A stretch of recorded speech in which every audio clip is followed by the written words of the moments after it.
2014 के बरवाला घटना का होने का वास्तविक कारण आप सभी पुण्य आत्माएं पहले में जानकारी ले चुके हैं कि सन 2006 में करौथा कांड कारित हुआ था, जिस कांड में संत रामपाल जी महाराज के साथ 38 लोगों पर हत्या का एफआईआर दर्ज हुआ था। इस केस में गुरु जी का भाई महेंद्र न्यायालय से भगोड़ा घोषित हुआ था।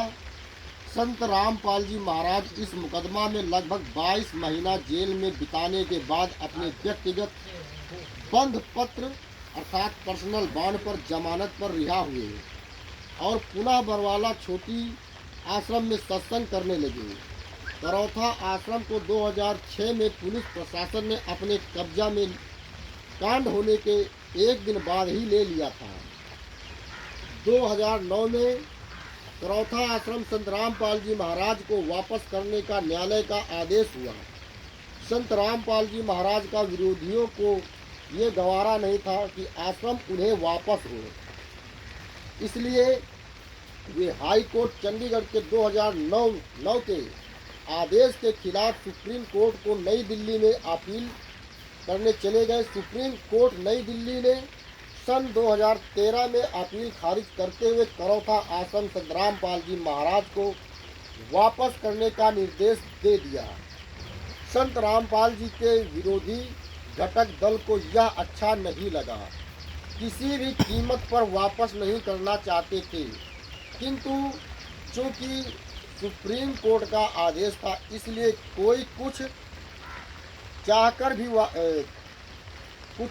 भी वापस करने से रोक नहीं सकता था। इस दृष्टि से काफ़ी तनाव की स्थिति बन गई थी, काफ़ी जन की हानि की संभावना बन गई थी। इसलिए चंद लोगों द्वारा इस समस्या को सुलह के आधार पर निदान करने का प्रयास किया गया। इसके लिए कुछ सरकारी प्रतिनिधि आश्रम में आकर संत रामपाल जी महाराज से समझौता पर बात करके तनाव को समाप्त करना चाहते थे, मगर बरवाला आश्रम ने अपने आप को प्रबंधन कमेटी घोषित करने वाले किसी प्रतिनिधि को समझौता के बिंदु पर बातचीत करने के लिए सदगुरुदेव तक नहीं पहुंचने देते थे।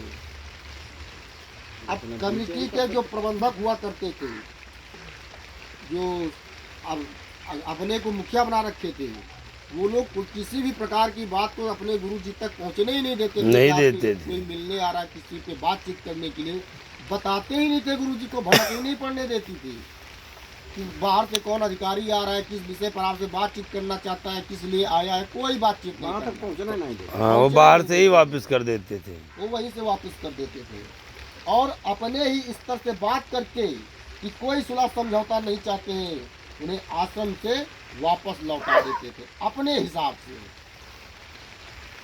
वो उनको बता देते थे कि वो मिलेंगे नहीं, ऐसा है वैसा है, कोई बातचीत नहीं करना चाहते हैं, आप जाओ, कोई सुलह समझौता नहीं होगा। उन्हें फंसाना था। उन्होंने पूरी प्लानिंग बना रखी थी, पूरी प्लानिंग के साथ काम किया। अपने गुरु जी के साथ में ये लोग करते थे। आज हम जैसे मूर्ख लोग उस समय ये आवाज उठाए होते, अगर बोले होते कि भैया ये आते हैं किस लिए आते हैं, गुरु जी से क्यों नहीं मिलने दिया जाता है, आप गुरु जी से की बातचीत करवाओ, तो आज स्थिति ऐसी नहीं होती। इस बात की जानकारी सदगुरुदेव जी को नहीं दी जाती थी। इधर तनाव का गोला गर्म से और गर्म होते गया। अंत में एक सरकार का मंत्री जेपी समझौता के बिंदु पर बात करने के लिए आश्रम में आए। इनसे भी प्रबंधन कमेटी ने पहले तो समझौता की बात करने से ही मना कर दी, किंतु जब बहुत से भगतगढ़ कहने सुनने पर प्रबंधन कमेटी उन्हें यानी मंत्री को गुरु जी से नहीं मिलाकर मनमाना आचरण करने वाले प्रबंधन कमेटी स्वयं गुरु जी के समक्ष उनके समझौते के प्रार्थना को रखे। इस पर संत रामपाल जी महाराज ने मनमानी करने वाले प्रबंधन कमेटी से स्पष्ट कहा कि ऐसे आश्रम मुझे स्वीकार नहीं जो पुण्य आत्माओं के खून से सने हो, इसलिए आश्रम को त्याग दो, समाज के भलाई के लिए पुलिस प्रशासन को सौंप दो और आश्रम को खाली कर दो। गुरु जी के कथन पर प्रबंधन कमेटी हृदय से त्याग नहीं बल्कि हृदय में दोष रखी। इधर तनाव का गोला गर्मी को सहन नहीं कर पाया और दिनांक 12 मई 2011 को इतना भयंकर रूप से ब्लास्ट हुआ कि 3 लोगों की मृत्यु तथा 102 लोग घायल हुए। ये दूसरी बात। अब बताओ, हाँ, जब परमात्मा ने कहा कि भैया ऐसे खून खराबे से तो मुझे ये आश्रम स्वीकार नहीं, इसको पुलिस प्रशासन को सौंप दो। ये दूसरा कांड है ना। हाँ, 2013 दूसरा कांड है कि ऐसे आश्रम मुझे नहीं चाहिए जहाँ पर पुण्य आत्माओं के खून से सड़ा है, इसको वापस कर दो। इस बात से ये महेंद्र दास, राज कपूर, पुरुषोत्तम सैनी, जो भी इनके प्रबंधक कमेटी में सदस्य थे, ये सब जल भूल गए कि गुरु जी ने आश्रम जो इनको पुलिस प्रशासन को सौंप दिया। ये बात उनको हजम नहीं हुई और इसी का दूसरा रूप लिया 2013 12 मई 2013 को इतना भयंकर रूप से ब्लास्ट हुआ कि 3 लोगों की मृत्यु हो गई और 102 लोग घायल हुए।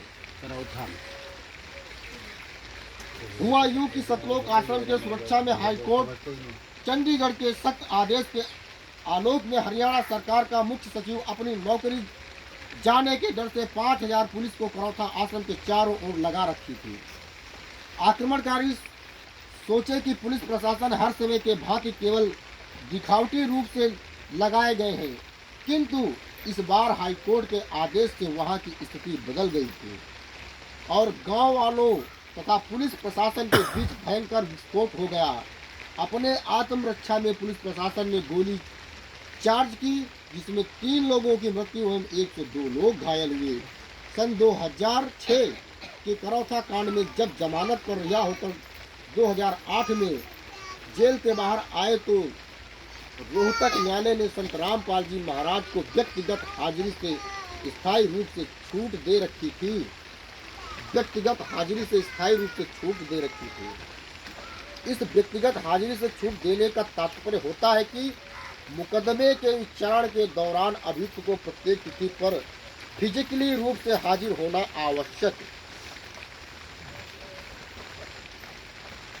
आवश्यक नहीं है कि आप वहां पर आए ही हैं।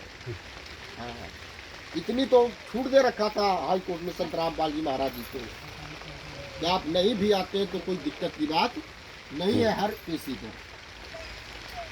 जब न्यायालय को अभियुक्त की आवश्यकता महसूस होगी तो वह अभियुक्त को न्यायालय में उपस्थित होने के लिए सूचित करेगा, अर्थात नोटिस भेजेगा, सूचना दी जाएगी।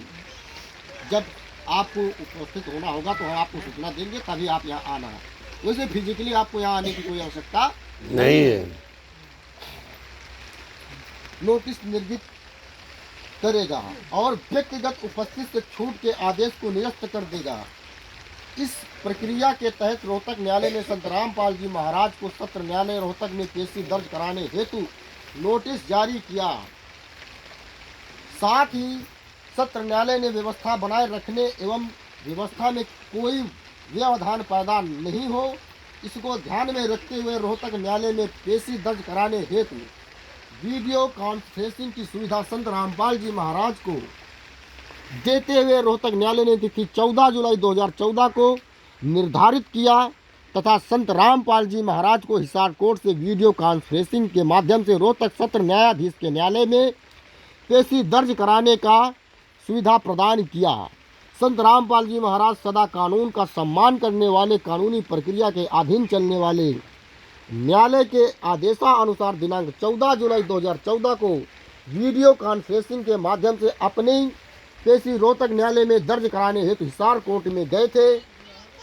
इधर राष्ट्रीय समाज सेवा समिति को इस बात की जानकारी हुई कि संत रामपाल जी पेशी दर्ज कराने हेतु दिनांक 14 जुलाई 2014 को हिसार कोर्ट जाने वाले हैं, तो राष्ट्रीय समाज सेवा समिति अपने षड्यंत्र एवं साजिश के तहत संत रामपाल जी के बिना जानकारी व सहमति के चुपके पूरे देश विदेश के भक्तों को यह झूठा आदेश बताकर कि संत रामपाल जी महाराज का आदेश है कि 14 जुलाई 2014 हिसार में सभी अनुयायियों को पहुंचना है।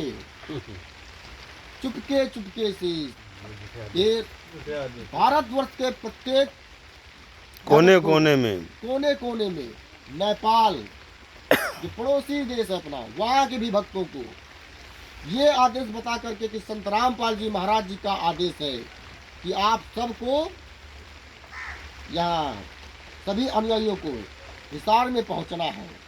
इस बात की सूचना सभी अनुयायियों तक पहुंचाने के लिए राष्ट्रीय समाज सेवा समिति ने अपने विभिन्न स्तर के कोऑर्डिनेटरों के माध्यम बनाया। ये सूचना सभी भक्तों को कोऑर्डिनेटरों के माध्यम से बताई गई थी। गुरु जी का आदेश है, वहाँ पहुँचना है, सबको पहुँचना है। आज भी वही चल रहा है। हाँ, आज भी वही चल रहा है। वो यही चल रहा है, आज भी वही चल रहा है। इसी षड्यंत्र के हिसाब से चल तो रहा है। गुरु जी का आदेश बता इस करके, षड्यंत्र को जबकि कोई भी गुरु जी का आदेश नहीं है। तो यहाँ पर क्या आदेश दिया गुरु जी ने? क्या सबको हिसार में सभी भक्तों को आना है? ये कारण गए अपन पे है? गए सब गए। वो सब वहाँ पहुँच गए थे। ये ऐसे इस प्रकार से षड्यंत्र करते थे और इस षड्यंत्र में इन्होंने सफलता भी पाई, जिसका नतीजा आज आप हम सब लोग देख रहे हैं। इस बात की सूचना सभी अनुयायियों तक पहुंचाने के लिए राष्ट्रीय समाज सेवा समिति ने अपने विभिन्न स्तर के कोऑर्डिनेटर को माध्यम बनाया। बेचारे परमात्मा के भोले भगतगण RSS समिति के षड्यंत्र से बेखबर अपने सदगुरुदेव जी का आदेश जानकर दिनांक 14 जुलाई 2014 के एक दिन पूर्व में ही हिसार पहुंच गए। एक दिन पहले ही पहुंच गए, अर्थात 11 तारीख को ही पहुंच गए, गुरु जी का आदेश समझ करके। गुरु जी का आदेश है। विश्वासघात किया भक्तों के साथ। हाँ, इतना बड़ा हम लोगों के साथ धोखाधड़ी, और फिर भी हम लोग मूर्ख बने, कुछ बोले नहीं, बोलना नहीं चाहते, फिर भी हम सवाल करना नहीं चाहते। हाँ, फिर भगत बन गए, फिर क्या भगत बने घूम रहे हैं। इतना समझना ज्ञानी कहाँ है? इतना बड़ा धोखा आप लोगों के साथ में, फिर भी हम लोग आवाज ना उठाएं, बोले ही नहीं। और राष्ट्रीय समाज सेवा समिति जी बताइए। अच्छा जी, 10 साहिब बंदी